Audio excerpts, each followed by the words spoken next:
history of alligator wrestling with the Seminole people has started a long time ago.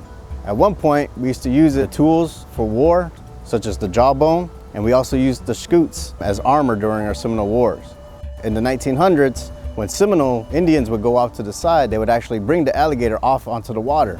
Now, what I was told is the story of when people would drive by, they would actually see these young Seminole men come out and grab these fierce creatures. But when they did, they would throw money. The Seminole Indian man would think to himself, hey, that feeds my family for a whole week rather than going off and trading. With the evolution of alligator wrestling and the help of Henry Coppinger from Louisiana, he actually showed a lot of maneuvers that we could use for showmanship, such as the Florida Smile, bulldogging, and other maneuvers as well.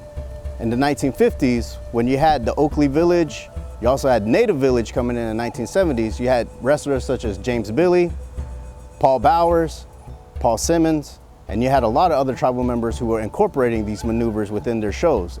Now, a lot of people think that when you're in the same area as the alligator, such as its deep water or its habitat, a lot of people think it's dangerous. The dangerous part, they say, is the teeth. You have 40 on top and 40 on the bottom, and 80 altogether, sometimes more, sometimes less. The scutes also uses as solar panels for the alligator.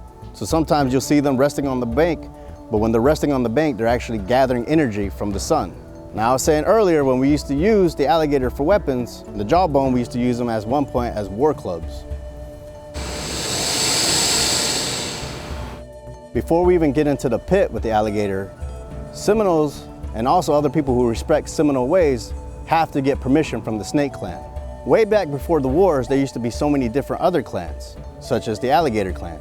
But now, since the Alligator Clan is no longer existent, we have to go to the next clan, which is the Snake Clan, in order to get permission, because we were always taught to have respect for these animals.